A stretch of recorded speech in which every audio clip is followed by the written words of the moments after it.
News 18 पूरे भारत से लगातार कोरोना वायरस से जुड़ी खबरें आप तक पहुंचा रहा है। देश में 21 दिन का लॉकडाउन है। आप भी नियमों का पालन करें और खुद को सुरक्षित रखने के लिए घर में ही रहें। न्यूज 18 इंडिया हर घंटे कोरोना बुलेटिन भी आप तक पहुंचा रहा है। देश में कोरोना के मरीजों की संख्या बढ़कर 2902 हो गई है। पिछले 24 घंटों में पूरे देश में कोरोना के 601 नए मामले सामने आए, जो एक दिन में कोरोना के मरीजों की संख्या में अब तक की सबसे ज्यादा बढ़ोतरी है। कोरोना की वजह से अब तक 68 लोगों की मौत हो चुकी है। पूरे देश में अब तक कोरोना के 184 मरीज पूरी तरह ठीक हो चुके हैं।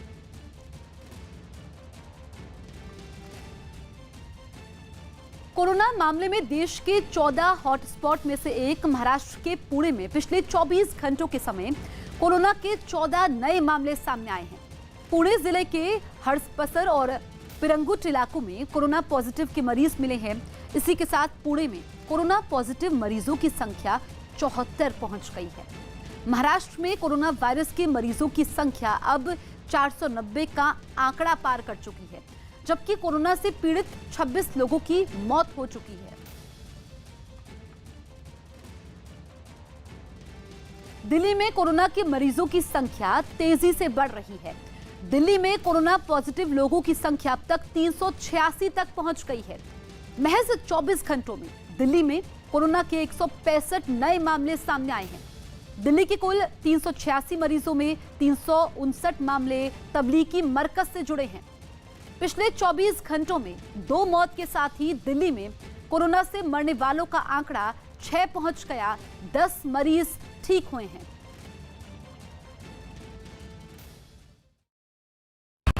सिर्फ न्यूज 18 इंडिया पर कहीं कई मासूम जिंदगियां हैं दांव पर, कहीं किसी देश पर है। देश के जाने माने धावक और फ्लाइंग सिख के नाम से मशहूर मिल्खा सिंह ने एक वीडियो संदेश जारी करके आम लोगों से लॉकडाउन के समय घर पर रहने की सलाह दी है। मिल्खा सिंह ने अपने वीडियो संदेश में कहा कि घर पर रहकर लोग एक्सरसाइज करके और डाइट कंट्रोल करके खुद को व्यस्त रख सकते हैं।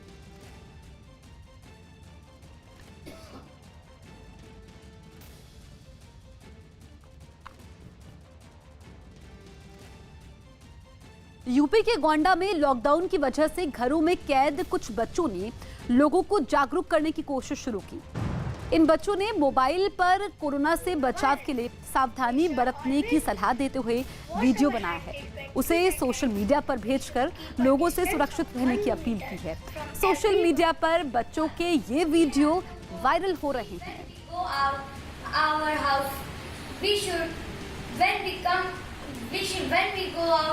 To public places we should be. Hello friends, today I am going to tell how to avoid coronavirus. We should always wash our hands till 20 seconds. We should keep a distance of 1 meter from everyone. First, we have to walk when we go out. Corona virus से जुड़ी बड़ी खबर मुंबई से। मुंबई में corona की रोकथाम के लिए लागू लॉकडाउन के समय ड्यूटी पर तैनात एक हेड कांस्टेबल में कोरोना की पुष्टि हुई है। यही नहीं, हेड कांस्टेबल की पत्नी और उनके बच्चों में भी कोरोना के लक्षण दिखने के बाद उन्हें क्वारंटीन किया गया है।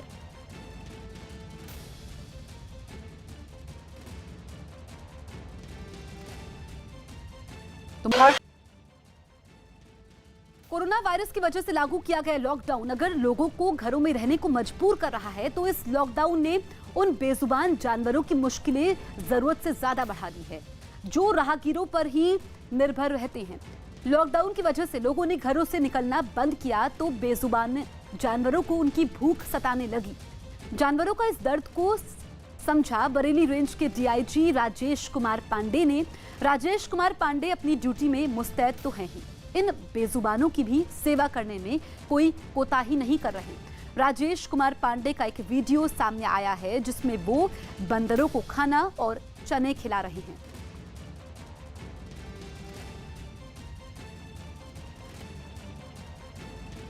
यूपी के संभल में लॉकडाउन के समय बंदर भी खाने के लिए भटक रहे हैं। इन बंदरों को खाना खिलाने के लिए एक आदमी आगे आया, जो रोज खाना लेकर इन बंदरों के बीच पहुंचता है, खाना लेकर आता देख इस आदमी के आसपास बंदरों की भीड़ लग जाती है। तो ये देखिए, ये शख्स जो कि बंदरों के लिए रोज खाना लेकर आता है, देश में लॉकडाउन है, ऐसे में बंदरों को भी खाना नहीं मिल पा रहा है, लेकिन अब ये शख्स आगे आया है और ये देखिए, जैसे ही शख्स पहुंचता है खाना लेकर के, बंदर वहां पर इकट्ठा हो जाते हैं और काफी तादाद में, सैकड़ों की तादाद में ये शख्स बंदरों को खाना दे रहा है।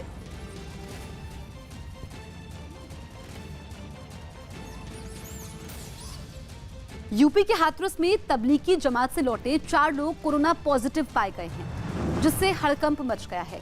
देर रात रिपोर्ट आने के बाद चारों मरीजों को आइसोलेट किया गया है। इनके अलावा तबलीगी जमात से लौटे कुल 32 लोगों को भी क्वारंटीन किया गया है। जानकारी के मुताबिक फिलहाल इन 32 लोगों में से सिर्फ 12 लोगों की ही रिपोर्ट आई है, जिनमें से 4 लोग कोरोना पॉजिटिव हैं।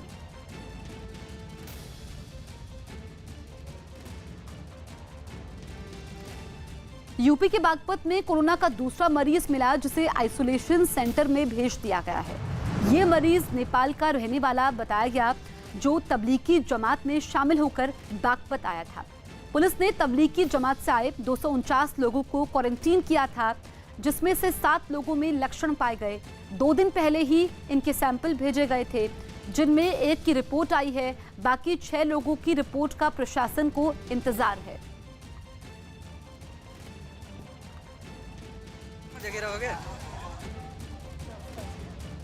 जम्मू मेडिकल कॉलेज में कोरोना के खिलाफ जंग जीतकर घर लौट रही महिला और उनके परिवार वालों ने अस्पताल प्रशासन का आभार जताया।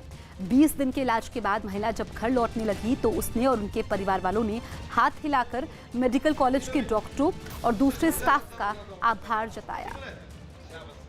तो आप देखिए, ये महिला जब लौटी तो हाथ जोड़कर पूरे स्टाफ का आभार व्यक्त किया। उनके साथ उनके पति भी थे। ये महिला कोरोना से संक्रमित थी, लेकिन वो ठीक हो गई और जब वो घर लौटने लगी तो देखिए, हाथ हिलाकर आभार व्यक्त किया तमाम उन लोगों का जिन्होंने उनको ठीक करने में मदद की। थैंक यू सो मच, पूरे स्टाफ को थैंक यू सो मच।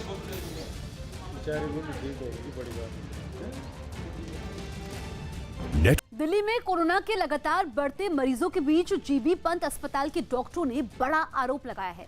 अस्पताल के स्टाफ का आरोप है कि टेस्ट किट की कमी की वजह से संदिग्ध मरीजों में कोरोना की जांच नहीं हो पा रही है। यही नहीं, अस्पताल के स्टाफ का यह भी आरोप है कि एक दिन पहले 3 मरीजों की कोरोना टेस्ट के लिए सिफारिश किए जाने के बावजूद उनका टेस्ट नहीं किया गया। अस्पताल के स्टाफ का आरोप है कि इस बीच इनमें एक 24 साल के मरीज की मौत हो गई और उनका शव उनके परिवार को सौंप भी दिया गया। आरोप है कि डॉक्टर की लिखित सिफारिश के बावजूद शव को परिवार को सौंपने से पहले भी इसका टेस्ट नहीं किया गया। ऐसे में अस्पताल के स्टाफ ने मरीज का इलाज करने वाले सभी कर्मचारियों को खतरे में बताया। साथ ही लापरवाही की वजह से कोरोना फैलने का खतरा बढ़ने का दावा किया। अभी मैडम से भी तो फोन आया था आपके पास में। मैडम ने क्या बोला? मेरी बात हुई है कि अभी तक ये पॉजिटिव का मतलब सस्पेक्ट का नहीं था, थैंकफुली नहीं फाइल पे लिया है, लिखा है, तो तुम लोग अपनी सेफ्टी मेजर लेके इसको कर दो। क्या नहीं कर रहे?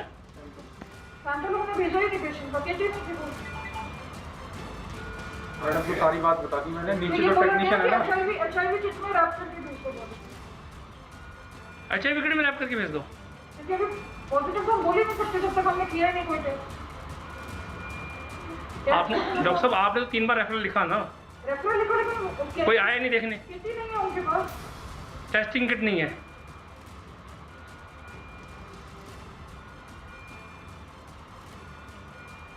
आपको क्या लग रहा है? एमएस बोल रहे हैं मेडिकल सुपरिटेंडेंट कि जब तक हमारे पास हम किसी बेसिस पे पॉजिटिव को लेबल ही नहीं कर सकते। नर्सिंग स्टाफ बिल्कुल फ्रंट लाइन में आकर के काम कर रहा है और करेगा। उसके हौसले बुलंद हैं, लेकिन लापरवाहियों के साथ और सामान के अभाव के साथ में अपने प्रोडक्शन इक्विपमेंट के बिना काम करना नामुमकिन है।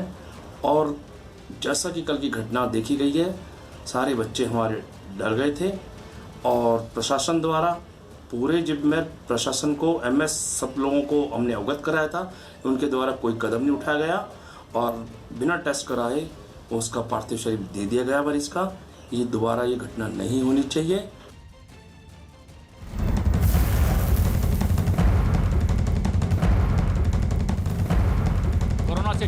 बड़ी खबर इस वक्त आ रही है। दिल्ली के गंगाराम अस्पताल के 108 डॉक्टर और नर्स को क्वारंटीन में रखा गया है। बताया ये जा रहा है कि यहां पिछले दिनों 2 मरीज आए थे। शुरुआत में तो इनके कोरोना टेस्ट नेगेटिव आए, लेकिन बाद में दोनों के टेस्ट पॉजिटिव आए और ऐसे में मेडिकल स्टाफ के 108 लोगों को क्वारंटीन में रखा गया है। खास बात यह है कि 23 लोगों को अस्पताल में और 85 को होम क्वारंटीन किया गया है और आगे की पड़ताल की जा रही है। प्रियंका कांडपाल हमारी सहयोगी इस वक्त हमसे सीधे जुड़ रही हैं। प्रियंका, और लोगों में ये ना फैल सके, किस तरह के और एहतियाती कदम उठाए जा रहे हैं इसके अलावा?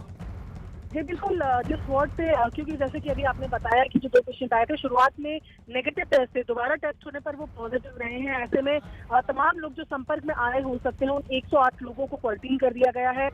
30 हॉस्पिटल में क्वारंटीन है, बाकी 85 घर पे है। उसके अलावा जो पूरा वार्ड है उसे बंद करके उसका पूरा सैनिटाइजेशन का प्रोसेस चल रहा है ताकि उस वार्ड को इस्तेमाल में लाया जा सके सैनिटाइजेशन पूरा होने के बाद। और 108 जो मेडिकल स्टाफ है जिसमें doctor, nurses, ward boy, paramedical सब लोग हैं, इन सभी को फिलहाल क्वारंटीन कर दिया गया है। जी, कोरोना पॉजिटिव लोगों के इलाज में लगे गंगाराम अस्पताल के 108 डॉक्टर और नर्स भी अब क्वारंटीन किए गए हैं, इस आशंका में कि कहीं इन तक ना पहुंच सके ये बीमारी।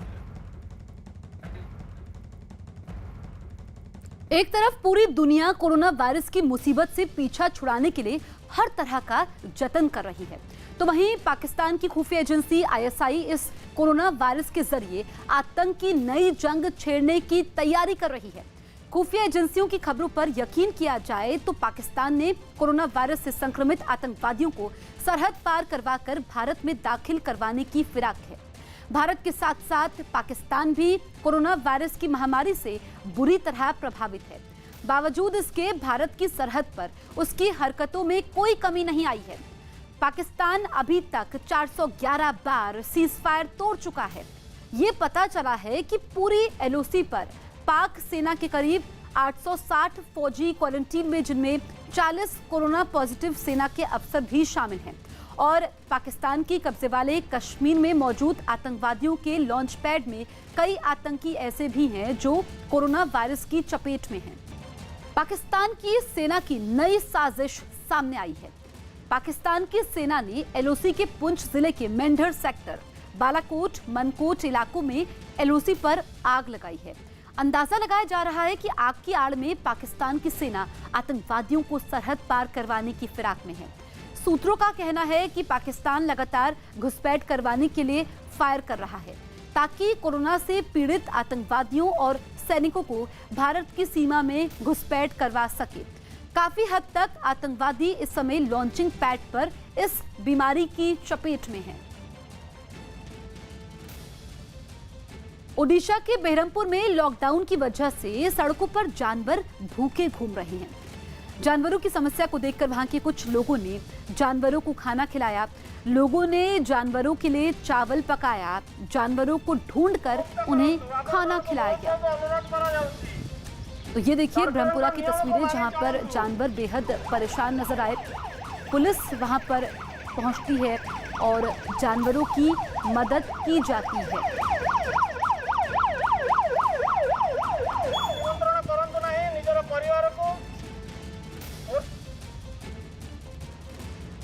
कोरोना वायरस से जुड़ी बड़ी खबर महाराष्ट्र के अमरावती जिले से। अमरावती में 2 अप्रैल को इलाज के लिए अस्पताल में 45 साल के एक मरीज की मौत हो गई। बताया जा रहा है कि मौत के बाद हुई जांच में मरीज के कोरोना पॉजिटिव होने का पता चला है, जिसके बाद प्रशासन ने उस इलाके को सील कर दिया जहां मरीज का घर है और उसका इलाज चल रहा था। तो यहाँ पर एक शख्स की मौत हुई है और बताया जा रहा है कि 45 साल इस शख्स की उम्र थी और मौत के बाद जांच में ये पता चला कि कोरोना पॉजिटिव था मरीज, जिसके बाद प्रशासन ने इलाके को भी सील कर दिया है जहां पर मरीज का घर है और उसका इलाज चल रहा था।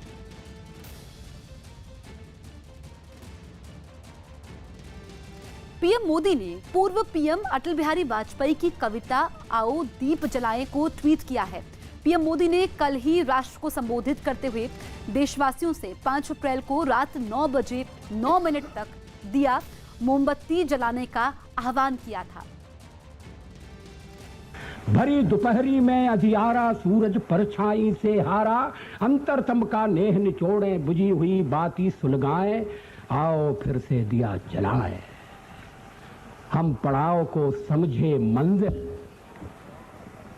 हम पड़ाव को समझे मंजिल, दूर हुआ लक्ष्य हुआ आंखों से ओझल, वर्तमान के मोह पाश में आने वाला कल न भुलाएं, आओ फिर से दिया जलाएं, आओ फिर से दिया जलाएं। आहुति बाकी यज्ञ अधूरा, अपनों के विघ्नों ने घेरा, अंतिम जय का वज्र बनाने नव दधीची हड्डियां गलाएं, आओ फिर से दिया जलाएं। कोरोना के बढ़ते मामलों की रोकथाम के लिए बिहार सरकार ने बड़ा फैसला लिया है। राज्य सरकार ने ऐलान किया है कि 22 मार्च को जनता कर्फ्यू लागू होने के बाद राज्य में लौटने वाले करीब 1,80,000 लोगों की फिर से स्क्रीनिंग की जाएगी। लॉकडाउन होने की वजह से बिहार के कई लोग देश के अलग अलग राज्यों से वापस लौटे थे।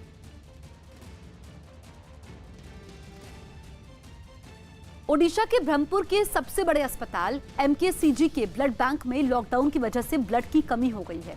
इसकी वजह से अस्पताल में मरीजों की परेशानी बढ़ गई है। ऐसे में वहां की एक सामाजिक संस्था ने अस्पताल का साथ दिया, लोगों को ब्लड डोनेट करने के लिए जागरूक भी किया। सामाजिक संस्था की तरफ से सोशल मीडिया पर ब्लड डोनेट करने के लिए अपील की गई। साथ ही ये भी कहा गया कि खून देने वालों के अस्पताल तक आने जाने की पूरी व्यवस्था भी की जाएगी। मुंबई समेत पूरे महाराष्ट्र में तेजी से कोरोना वायरस के मामले बढ़ रहे हैं, जिसको देखते हुए रेल के डिब्बों को आइसोलेशन वार्ड में तब्दील किया जा रहा है। मध्य रेलवे के माटुंगा और परेल वर्कशॉप में 50% से ज्यादा रेल के डिब्बों को आइसोलेशन वार्ड बनाने का काम जारी है। पीएम नरेंद्र मोदी ने एक ट्वीट कर तेलुगु फिल्म कलाकारों का शुक्रिया जाहिर किया।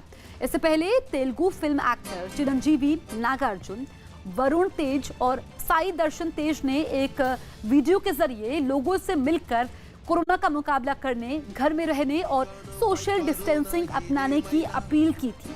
तेलुगु फिल्म कलाकारों का ये वीडियो सोशल मीडिया पर काफी बार देखा भी गया, जिसके बाद पीएम ने उनको इस पहल के लिए धन्यवाद किया।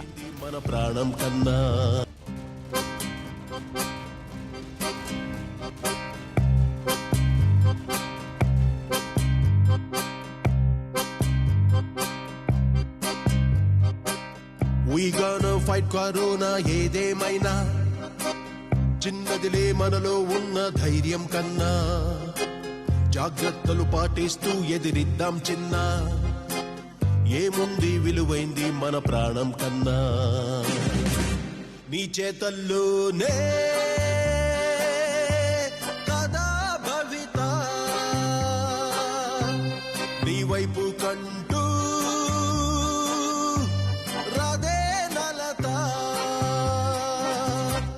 Let's fight this virus. Let's kill this virus. Let's do it together. Let's live healthier. Lockdown के बीच घरों में बंद लोगों के लिए अहमदाबाद में पुलिस ने अनोखा तरीका अपनाया। अहमदाबाद में पुलिस वाले अपने साथ डीजे वालों को लेकर अलग अलग सोसाइटी में घूम रहे हैं और वहां रुककर गाने बजवा रहे हैं। पुलिस की इस पहल का लोगों ने भी स्वागत किया, अपनी अपनी बालकनियों में खड़े होकर गाने का आनंद लिया। यही नहीं, वहां मौजूद एक महिला कांस्टेबल ने भी गाना गाकर लोगों का मनोरंजन किया।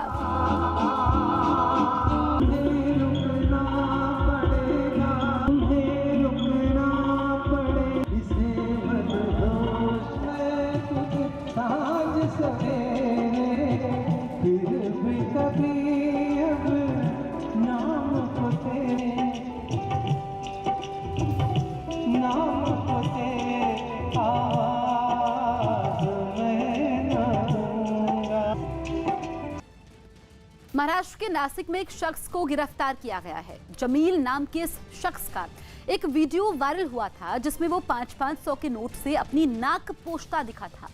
वीडियो में जमील ने दावा किया था कि उसे कोरोना है और वो नोट को अपनी नाक पर रगड़ता दिखा।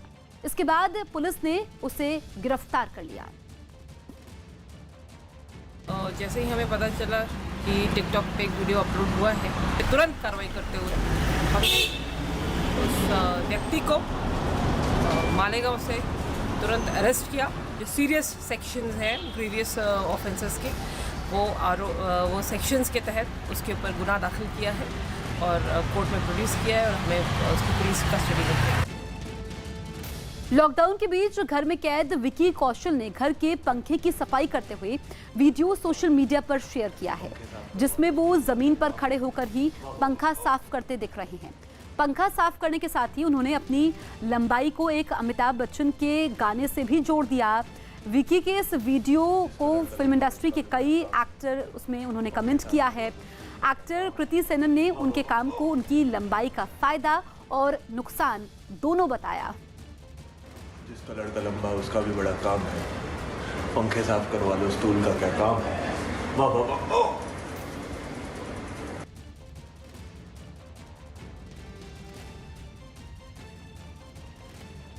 पीएम नरेंद्र मोदी ने इजराइल के पीएम बेंयामिन नेतन्याहू से फोन पर बात की। दोनों नेताओं के बीच कोरोना वायरस से निपटने की रणनीति पर चर्चा हुई। दोनों देशों के पीएम ने एक साथ मिलकर कोरोना के खिलाफ इस जंग को लड़ने पर चर्चा की। साथ ही इस बीमारी से लड़ने के लिए जरूरी तकनीक साझा करने पर भी दोनों के बीच बात हुई। बेंयामिन नेतन्याहू ने पीएम मोदी की इस बात को माना कि कोरोना की महामारी पूरी दुनिया के लिए आज के समय में एक निर्णायक और अहम मोड़ है, जो समूची मानवता और वैश्विक सोच को एक नई दिशा दे सकता है।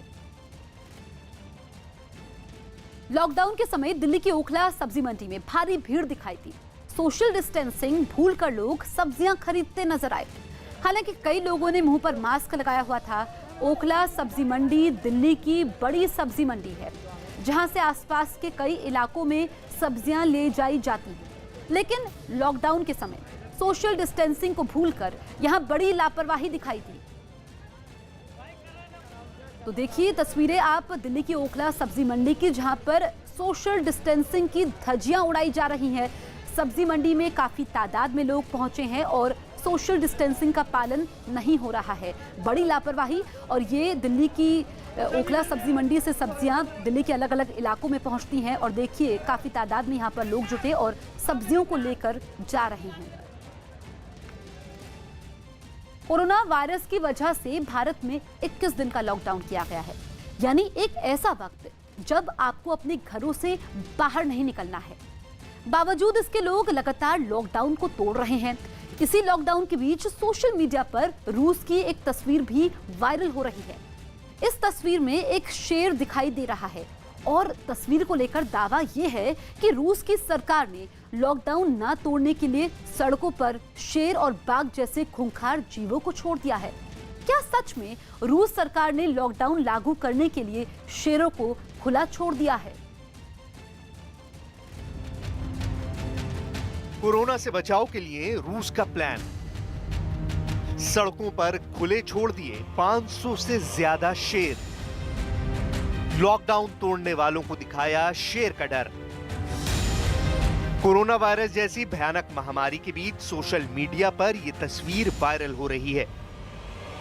तस्वीर को लेकर दावा किया जा रहा है कि रूस की सरकार ने कोरोना के कहर से बचने के लिए 500 से ज्यादा शेरों को खुले में छोड़ दिया है। इन शेरों की वजह से ना तो कोई घर से निकलने की हिम्मत जुटा पा रहा है और ना ही लोगों में कोरोना के संक्रमण का खतरा बढ़ रहा है। सोशल मीडिया पर यह तस्वीर वायरल है। देखिए तो रूस की सरकार का यह फैसला कितना कारगर है। लोग घरों से ना निकले इसलिए सड़कों पर शेर ही छोड़ दिए। सोशल मीडिया पर एक शख्स ने पोस्ट करते हुए लिखा है, रूस की सरकार ने लोगों को 2 विकल्प दिए हैं। आप 2 सप्ताह तक या तो घरों में रहें या फिर 5 साल के लिए जेल में। आपके लिए बीच का कोई रास्ता नहीं है। व्लादिमीर पुतिन ने 800 बाघ और शेरों को रूस के अलग अलग इलाकों में छोड़ दिया है ताकि लोग अपने घरों में रहें, सुरक्षित रहें।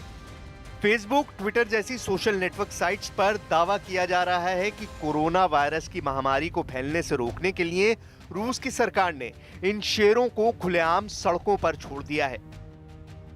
यही वजह है कि दुनिया भर से होती हुई ये तस्वीर भारत में भी सुर्खियां बटोर रही है। यहां भी सोशल नेटवर्किंग साइट्स का इस्तेमाल करने वाले इस तस्वीर को अपने अपने शब्दों में बयां कर रहे हैं, लेकिन हर कोई खबर एक ही लिख रहा है कि कोरोना वायरस की वजह से लोगों को घर में कैद रखने के लिए इन शेरों को छोड़ा गया। रूस की सरकार ने कितना शानदार फैसला लिया है। लॉकडाउन में कोई घरों से ना निकले, इसके लिए सड़कों पर शेरों को छोड़ दिया। अब देखते हैं कौन निकलता है बाहर। इसी तरह एक और यूजर ने व्हाट्सएप पर इस इमेज को जोड़ते हुए लिखा है, कोरोना जैसी महामारी से लड़ने के लिए इससे कारगर तरीका क्या हो सकता है कि सड़कों पर शेरों को ही छोड़ दिया जाए। भारत में ऐसा संभव है क्या? जिस तरह से ये तस्वीर एक ही खबर के साथ वायरल हो रही है, उसके सच की पड़ताल भी जरूरी है। ऐसे में सवाल उठते हैं कि क्या वाकई रूस की सरकार ने लोगों को घरों में कैद रखने के लिए शेरों को सड़कों पर छोड़ दिया है? कहीं तस्वीर से किसी ने छेड़छाड़ तो नहीं की है, या फिर ये कोई पुरानी तस्वीर है जिसे रूस के लॉकडाउन से जोड़ा जा रहा है? इन सवालों के जवाब तलाशने के और खबर की तह तक जाने के लिए हमने गूगल पर पड़ताल शुरू की। गूगल पर कई जगह हमें इसी तरह की खबरें दिखाई दी, लेकिन गूगल पर रिवर्स इमेज सर्चिंग के दौरान हमें 2016 का एक आर्टिकल मिला। इसमें हूबहू वैसी ही तस्वीर थी जैसी की तस्वीर वायरल हो रही है, यानी ये तस्वीर 2016 की है। शेर की अलग अलग तस्वीरें वायरल हो रही हैं, लेकिन हर तस्वीर में एक ही शेर है। कोरोना वायरस संक्रमण नाम की बीमारी 2019 के दिसंबर से शुरू हुई, जबकि ये तस्वीर 2016 की है। ये तो तय है कि इस तस्वीर से इस बीमारी का कोई लेना देना नहीं है। इसके बाद जब हमने तस्वीर की पड़ताल की तो पूरा सच सामने आया। दरअसल ये तस्वीर 2016 में दक्षिण अफ्रीका के जोहानिसबर्ग शहर में ली गई। तस्वीर एक फिल्म की शूटिंग के दौरान ली गई थी। तस्वीर में दिख रहे शेर का नाम भी कोलंबस है। कोलंबस शेर का इस्तेमाल फिल्मों की शूटिंग के लिए किया जाता है। हालांकि जिस फिल्म की शूटिंग हो रही थी वो फिल्म रिलीज नहीं हो सकी। न्यूज़ 18 इंडिया की पड़ताल में खबर गलत साबित हुई। ये रूस की नहीं बल्कि सोशल मीडिया की एक प्रोपेगेंडा इमेज है, जिसे कोरोना वायरस जैसी महामारी के दौरान गलत खबर के साथ लोगों के सामने पेश किया गया। डीआरडीओ ने एक ऐसा सैनिटाइजिंग उपकरण बनाया है जो बड़े इलाके को सैनिटाइज करने के लिए इस्तेमाल किया जा सकता है। इस पोर्टेबल उपकरण को 3000 वर्ग मीटर तक के इलाके को सैनिटाइज करने के लिए इस्तेमाल में लाया जा सकता है। इस उपकरण को पीठ पर टांगकर आसानी से इस्तेमाल में लाया जा सकता है। इसे hospital reception, doctor chamber, office space, metro, railway station, bus station में आसानी से इस्तेमाल में लाया जा सकता है। उपकरण में 50 लीटर का सिलेंडर है और ये 12 से 15 मीटर तक सैनिटाइजर छिड़क सकता है।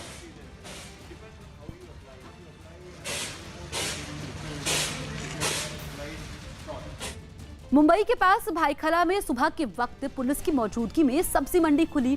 सुबह से ही यहां लोगों की भीड़ जुटने लगी। कई लोग यहां सब्जियां खरीदने पहुंचे। कोरोना से जुड़ी सावधानियों और निर्देशों के बोर्ड लगाए गए हैं। इसके बावजूद लोग यहां बिना मास्क के दिखाई दिए। हालांकि अधिकांश लोग यहां मास्क लगाकर पहुंचे। तो लॉकडाउन के बीच यहां पर सब्जी मंडी खुली और देखिए मास्क लगाकर लोग पहुंचे। पुलिस की मौजूदगी में ये सब्जी मंडी खोली गई ताकि लोग सोशल डिस्टेंसिंग का पालन करें। हालांकि भीड़ थी लेकिन फिर भी लोग यहां पर मास्क लगाकर पहुंचे।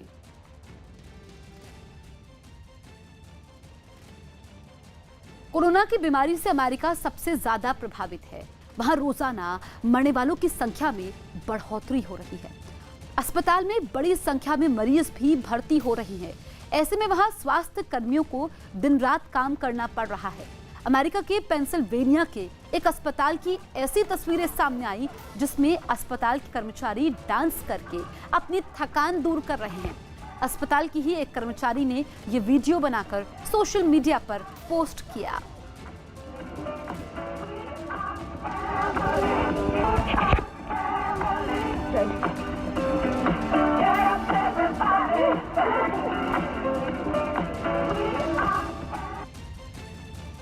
इटली से 15 मार्च को भारत लाए गए 217 लोग कोरोना की जांच में नेगेटिव पाए गए हैं। इन सभी 217 भारतीयों को इटली से लाए जाने के बाद 14 दिन के लिए क्वारंटीन किया गया था। इटली से लाए गए इन लोगों को भारत तिब्बत सीमा पुलिस के कैंप में क्वारंटीन किया गया था।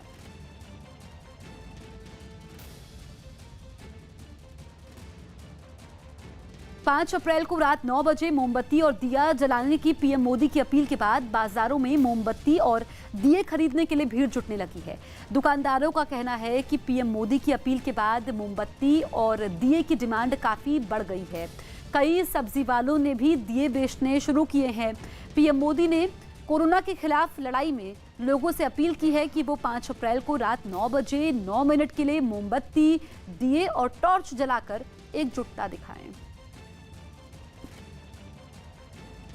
हाँ, जैसे पीएम मोदी जी ने, हमारे देश के प्रधानमंत्री ने बोला है कि क्या नाम है कि 5 तारीख को दिए जलाने हैं, तो उसी हिसाब से हमारा फ़ोन आए, काफ़ी दिल्ली से बाहर से फ़ोन आ रहे हैं कि भाई दिए बनाओ। तो हमने कहा कि भाई नहीं, लॉकडाउन चल रहा है, तो हम तो सिर्फ एक दिन के लिए है, जैसे पास पड़ोस में दिए दे सके। दिए की डिमांड इतनी तेज़ हो गई है कि पूछो मत, पब्लिक गली से आने लगी है और दिए है नहीं, दिए सारे कच्चे पड़े हुए हैं, पके है नहीं।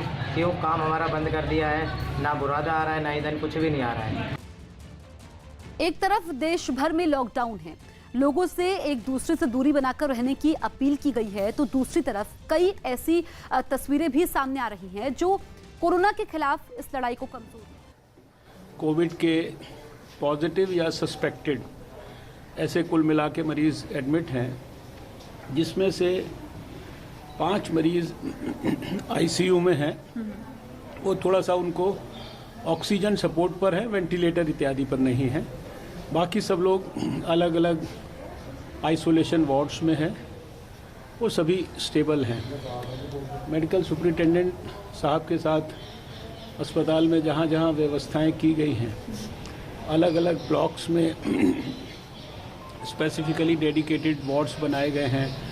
नर्सिंग होम के कमरों को वार्ड्स में परिवर्तित किया गया है और इसके साथ साथ जो डॉक्टर्स और जो हमारे दूसरे एम्प्लॉयज़ हैं, नर्सेज हैं, जो इनकी देखभाल करते हैं, उनमें से बहुत सारों को, उनके लिए भी कुछ के लिए इसी कैंपस में और कुछ के लिए पास के एक होटल में रहने की व्यवस्था की गई है, ताकि उनको ट्रांसपोर्टेशन के इश्यूज ना हो और उनको कोई एक प्रकार से फैमिली वगैरह के साथ जाने की ज़रूरत ना पड़े।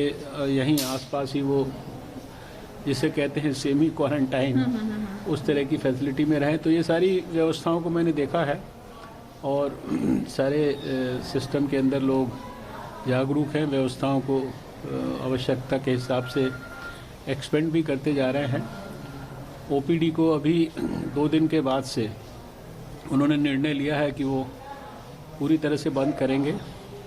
मैंने अस्पताल को सुझाव दिया है कि एक ऐसा यहाँ पर व्यवस्था क्रिएट करें कि जो पेशेंट्स का ट्रीटमेंट यहाँ पर चल रहा था वो टेलीफोनिक एडवाइस ले सकें, क्योंकि अभी भारत सरकार ने जो डिजिटल प्रिस्क्रिप्शंस हैं, फार्मेसी के लिए दवाई को होम डिलीवरी करने के लिए और टेलीमेडिसिन की जो फैसिलिटी होती है उसके लिए जो रूल्स हैं, रेगुलेशंस हैं, गाइडलाइंस हैं, उनको सबको नोटिफाई किया है, ताकि इस दौरान ये सारी व्यवस्थाएं जो है कानूनी तौर पर भी फैसिलिटेट हो सकें। मैं सभी जितने भी मरीज़ यहाँ पर भर्ती हैं और देश में विभिन्न स्थानों पर भर्ती हैं, उन सबके स्वास्थ्य लाभ की कामना करता हूँ और मुझे पूरा विश्वास है कि जिस मेहनत के साथ हमारे डॉक्टर, नर्सेज, अस्पताल के विभिन्न कर्मचारी, हमारे सीनियर डॉक्टर्स, अधिकारी, अस्पताल के अंदर सब प्रकार का वॉच एंड वार्ड स्टाफ है, सैनिटेशन स्टाफ है, ये जिस प्रकार से गहराई, गंभीरता, कमिटमेंट के साथ लगे हैं, हम बहुत जल्दी जो कोरोना के ऊपर जो विजय है इसको प्राप्त करने में सफल होंगे। सर, जो बोला जा रहा है उसमें अभी तक शॉर्टेज किसी भी प्रकार की शॉर्टेज पूरे देश में नहीं है। मैंने पहले भी कहा है कि मैं हर रोज़ देश के सभी स्वास्थ्य मंत्रियों से बात करता हूँ। मेरे डैशबोर्ड पर हर जो चीज़ की आवश्यकता है उसकी किस स्टेट में कितनी उपलब्धता है वो सब उपलब्ध है। और इसके साथ साथ आने वाले समय में भी बड़ी मात्रा में जो PPEs हैं और N95 मास्क हैं, इसके साथ साथ और वेंटिलेटर्स हैं, इन सबको बड़ी मात्रा में प्रोक्योर करने के लिए जो व्यवस्था है बहुत एडवांस्ड स्टेज में है। कमी ना होने के बावजूद भी अगले सप्ताह में और बड़ी संख्या के अंदर ये जो चीज़ें हैं ये स्टेट्स में पहुंचेंगी। सर आखिरी सवाल सर, हेल्थ वर्कर्स को जो काफ़ी जगह से कंप्लेंट्स आ रही है कि वो उसको टारगेट किए जा रहे हैं या वो शिकार हो रहे हैं लोगों के एग्रेशन की, इससे ज़्यादा कोई तकलीफ़दायक बात नहीं हो सकती। मैं होम मिनिस्ट्री को निश्चित रूप से बधाई देना चाहता हूं कि उन्होंने कल निर्णय लिया है कि NSA के कानून के अंतर्गत ऐसे लोग जो हमारे डॉक्टर्स को या हमारे हेल्थ सिस्टम के साथियों को जो कि कोरोना वॉरियर्स की तरह काम कर रहे हैं, अगर कोई भी टारगेट करेगा तो उसके खिलाफ सख्त से सख्त कानून इस्तेमाल किया जाएगा। इसका देश के गृह मंत्रालय ने एक बहुत बड़ा मैसेज दिया है और मेरा देश में समाज के लोगों से ये अपील है कि आप किसी भी रूप में जो लोग आपके प्राणों की रक्षा के लिए दिन रात काम कर रहे हैं, बिना इस बात की परवाह किए कि उनके शरीर में भी तकलीफ़ पैदा हो सकती है, फिर भी वो कमिटमेंट के साथ काम कर रहे हैं, उनका सम्मान करिए, उनकी रिस्पेक्ट करिए, उनके साथ कोऑपरेट करिए। और इस तो आप स्वास्थ्य मंत्री हर्षवर्धन को सुन रहे थे। उन्होंने कहा है कि जो लोग दिन रात काम में जुटे हुए हैं, लोगों से अपील की है कि वो उन लोगों की परवाह करें। साथ ही उन्होंने अस्पताल का जायजा लिया, ये कहा कि किसी भी उपकरण की देश में कोई कमी नहीं है। वो राज्यों के सभी स्वास्थ्य मंत्रियों से बातचीत कर रहे हैं और जितने भी नर्सिंग रूम हैं उनको उन्होंने वेंटिलेटर रूम में बना दिया है ताकि वेंटिलेटर की कमी ना हो। उन्होंने कहा कि बहुत जल्द हम कोरोना की इस लड़ाई में विजय प्राप्त कर लेंगे।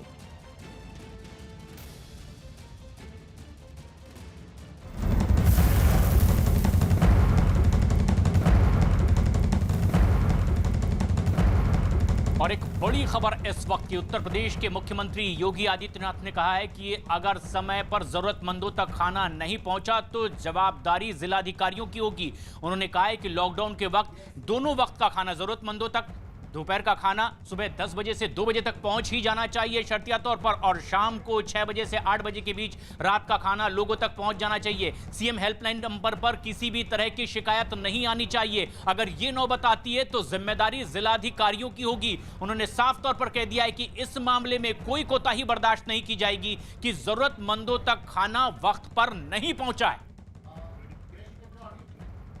बिहार के भागलपुर में लॉकडाउन की वजह से एक घर में कैद 3 बहनों ने भूख से परेशान होकर प्रधानमंत्री दफ्तर में फोन कर दिया। इन तीनों बहनों ने पीएमओ से मदद की गुहार लगाई। इसके बाद पीएमओ की तरफ से पहल होने पर महज आधे घंटे के अंदर तीनों बहनों के घर खाना पहुंचाया गया। यही नहीं, वहां खाने के साथ साथ काफी सारा राशन भी भेजा गया। हमारे इधर से जिला प्रशासन और राज्य सरकार का निर्देश है इन लोगों को खाना पीना रोज खिलाया जाए और इसके लिए हम 1 सप्ताह का राशन भी लेके आए हैं, सूखा राशन। उसमें चावल है, दाल है, तेल है, सब मसाला है, सब्जी है, आटा है, आलू है, प्याज है। इसके बाद हमने अपने तरफ से इन बच्चियों के लिए कपड़ा लेके आया, वो मेरे हृदय का उद्गार है। पेपर से नंबर मिला था सर, तब हम जाके कांटेक्ट किए और बात हुआ, तब हमको खाना मिला, इतना मदद मिला। बहुत बहुत धन्यवाद आप लोग का।